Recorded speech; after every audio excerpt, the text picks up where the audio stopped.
دو ٹوک اور واضح لفظوں میں توہین ہونی چاہیے جس کا کوئی دوسرا مطلب نہ بنتا ہو. اس میں زبان کا لڑکھڑا جانا اور کہہ کچھ رہا تھا نکل کچھ اور گیا. اگلے کو موقع دینا چاہیے کہ آپ کیا کہنا چاہتے ہیں.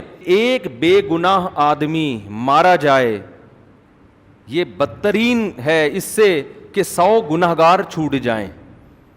کسی دن تم پہ الزام لگے کسی تمہاری غلطی جو تم جان کر نہیں کر رہے ہو اور خود اندر ہوگے تو پھر تمہیں احساس ہوگا کہ یہ ہو کیا رہا ہے مارکیٹ میں. بتاؤ ایسے موقع پہ انصاف ملے گا کسی کو؟ نہیں. یہی بات سمجھ میں. مفتی طارق مسعود کے بیانات کے لیے مفتی صاحب کے آفیشیل چینل مفتی طارق مسعود سپیچز کو سبسکرائب کریں.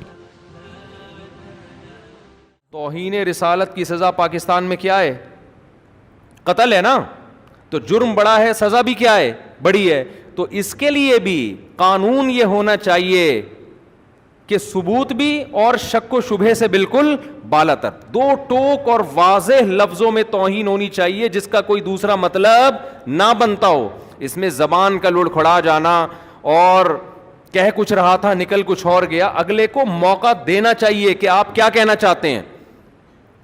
اور اگر ہم سپریم کورٹ قانون میں یہ اناؤنس کر دے, یہ فیصلے کے وقت سنا دے کہ اتنے سارے شبہات پیدا ہو گئے ہیں جن شبہات کی وجہ سے جرم ثابت نہیں ہو رہی, تو آپ سپریم کورٹ کی کو چیلنج نہیں کر سکتے. ہمارے ہاں ہو یہ رہا ہے کہ کسی پر توہین کا جو ہے نا الزام لگا. اب ہوتا کیا ہے, میں ہوائی فائرنگ نہیں کر رہا, یہ ہوائی باتیں نہیں کر رہا. ہمارے ہاں اس قانون کا کیسا غلط استعمال ہو رہا ہے. اصل میں خود نہیں اندر گئے نا. کسی دن تم پہ الزام لگے کسی تمہاری غلطی جو تم جان کر نہیں کر رہے ہو اور خود اندر ہوگے تو پھر تمہیں احساس ہوگا کہ یہ ہو کیا رہا ہے مارکیٹ میں. ہمارے ہاں پتہ ہے کیا ہوتا ہے, کسی نے کوئی پوسٹر پھاڑ دیا, اس بیچارے کو نہیں پتا تھا کہ اس پہ نبی صلی اللہ علیہ وسلم کا نام لکھا ہوا ہے. اس کی دیوار خراب کر دیا آپ نے, پوسٹر لگا دیا, وہ پوسٹر پھاڑ دیا اس نے, وہ نیچے کہیں نالی میں گر گیا. آپ کو ویسے ہی انتقام لینے کا شوق تھا, کوئی مسئلہ چل رہا تھا آپ کا اس کے ساتھ, یا آپ نے اس کو, وہ غیر مسلم ہے, آپ نے اس کو ورغلایا, اس کو ٹارچر کیا, اس کے مذہب کو برا بلا کہا, اس کے بڑوں کو آپ نے برا بلا کہہ کے اتنا ٹارچر کیا کہ اس کی زبان سے بھی کوئی لفظ آپ کے خلاف یا اسلام کے خلاف نکل گیا. آپ نے فوراً بندوں کو جمع کیا, دیکھو یہ نبی کو ایسے کہہ رہا ہے, دیکھو اس نے قرآن کی توہین کی ہے, دیکھو اس نے یہ کیا ہے. لوگ یہ نہیں دیکھتے کہ اس نے کہا بھی ہے کہ نہیں, ہو سکتا ہے نہیں کیا اس نے. ایک لوگوں کا جم غفیر اکٹھا ہو جائے گا اور جائیں گے تھانے رپورٹ کرانے کے لیے. اتنے لوگ اس میں, آج ہر آدمی سمجھتا ہے آج مجھے عشق رسول کو ثابت کرنے کا اللہ نے موقع دیا ہے. چرسی بھی آپ کا ساتھ دیں گے, ہیروئنچی بھی آپ کے ساتھ ہوں گے, محلے کے بڑے بڑے گنڈے جن 20 بندوں کو قتل کر چکے تھے, آج تک کبھی انہوں نے کوئی سنت پوری نہیں کی ہوگی, لیکن ان کو بھی موقع ملے گا کہ آج ہمیں موقع ملا ہے ہم توہین رسالت کے مرتکب کو کیفر کردار تک پہنچائے. وہ اس کی تحقیق نہیں کرتے کہ حقیقت میں ایسا ہوا بھی ہے کہ نہیں ہوا. پھر آپ پہنچ جائیں گے تھانے, ایس ایچ او صاحب کو پتا ہے اگر میں نے ایف آئی آر نہیں کاٹی پورا ہجوم میری بوٹیاں کووں کو کھلائے گا. سمجھ رہے ہو؟ نہیں آ رہی بات میرا خیال ہے. یہ قوم کا جذباتی پن ہے جو میں بتا رہا ہوں, نہیں سمجھ میں آ رہا نا تو کبھی آپ کے اوپر پڑے گی تو پتا چلے گا.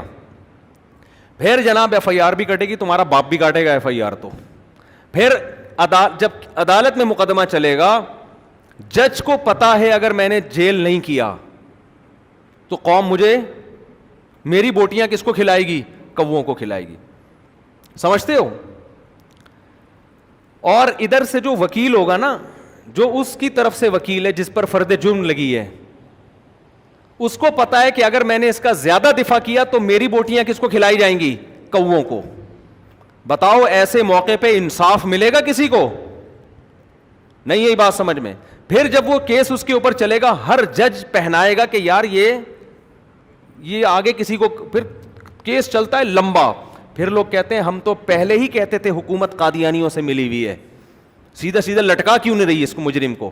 ہم تو پہلے ہی کہتے تھے یہ حکومت یہودیوں کی ایجنٹ ہے. پھر لوگ کہتے ہیں ہم تو پہلے ہی کہہ رہے تھے کہ غیر ملکی طاقتیں اس کے ساتھ ملی ہوئی ہیں اور حکومت بھی غیر ملکی طاقتوں کے ساتھ ملی ہوئی ہے. یہ تو ہیں ہی سارے وہاں کے ایجنٹ. پھر اگر سپریم کورٹ بری کر دے اور لکھ دے کہ جی اتنے پوائنٹ ہیں, اتنے شبہات ہیں جس کی وجہ سے ہم یقینی طور پہ نہیں کہہ سکتے کہ اس نے توہین کا ارتکاب کیا ہے, تو سپریم کورٹ کو گالیاں, وہ معین اختر کے ماموں جیسے گالیاں دیتے تھے نا, صحیح ہے, تو وہی کام ہمارے ہاں عوام کر رہی ہوتی ہے. تو قوم میں جذباتی پن کچھ ضرورت سے زیادہ ہے, میچور نہیں ہے ہماری قوم. مذہب کا غلط استعمال کر کر کے آپ اپنے اوپر پابندیاں ملک میں لگاؤ گے. پاکستان ابھی گرے لسٹ میں ہے, اور یہی حرکتیں تھوڑے دن اور چلیں تو بلیک لسٹ میں آ جائے گا. پھر جب تمہیں کھانے کو روٹی نہیں ملے گی, پہننے کو کپڑا نہیں ملے گا, گالیاں دو گے اپنے حکمرانوں کو. وہ تو اب دیکھو قرآن نے کیا بیان کیا, زنا کی سزا سخت ہے نا, تو اس کے ثبوت کے لیے قرآن نے معیار بہت اونچا کر دیا ہے. تو توہین رسالت کی سزا اگر قتل ہے, اس کے ثبوت کے لیے بھی معیار کیا ہوگا, بہت اونچا ہوگا. ہر شک کا فائدہ مجرم کو ہوگا. جہاں تھوڑی سی کنفیوژن پیدا ہو, دیکھو زنا میں کیا ہے, 4 آدمی گواہی دیں گے عدالت میں جا کے, کتنے گواہی دیں گے, 4. فقہا نے بیان کیے جہاں بھی جج کو ذرا سا تردد ہوا نا کہ کچھ گڑبڑ ہے, فوراً سزا کیا ہوگی, ساقط. شک کا فائدہ کس کو پہنچایا جائے گا, مجرم کو. وجہ کیا ہے کہ ایک بے گناہ آدمی مارا جائے, یہ بدترین ہے اس سے کہ 100 گناہگار چھوٹ جائیں. پولیس کا کیس ہے میرے بھائی, ایسے سمجھنے والی باتیں نہیں ہیں. اسلام کہہ رہا ہے کہ بہت اونچا معیار کرو اگر سزا سخت ہوگی, اور ہم کیا کہہ رہے ہیں, نہیں ہم توہین رسالت یا اس کے معاملے میں ہم کسی کی نہیں سنیں گے. اور ایسے ایسے نعرے ایجاد کیے ہوئے ہیں نا, وہ میں نعرے بتاؤں تو نعرے ہی غلط ہیں. جو نعرے ایجاد کیے گئے ہیں نا, وہ نعرے ہی کیا ہیں, وہ شریعت کے خلاف ہیں. تو اس لیے زیادہ فنٹر بننے کی کوشش مت کرو. تو اسلام کیا کہتا ہے, اصل مقصد اسلام کا فلسفہ سمجھانا ہے کہ جہاں سزا سخت ہوگی اس کے ثبوت کے لیے معیار بہت زیادہ اونچا ہو جائے گا, سخت ہو جائے گا. اس میں آپ جذباتی پن پہ آ گئے نا, اگر کہ اس کو عدالت نے کیوں بری کر دیا, اس کو عدالت نے کیوں بری کر دیا, یہ تو توہین کا مرتکب تھا, تو عدالت نے بری کر دیا. آپ اگر عدالت کو کہتے ہو نا یہ عدالتیں 2 نمبر ہیں, تو قوم کو بھی آپ 1 نمبر نہیں کہہ سکتے کہ ان کا بھی کوئی بھروسہ نہیں ہے کہ انہوں نے جس پر مقدمہ ڈالا وہ واقعی مجرم ہے بھی یا نہیں ہے, ان کا بھی کوئی بھروسہ نہیں ہے. آگے چلتے ہیں ہم. آگے قرآن کہتا ہے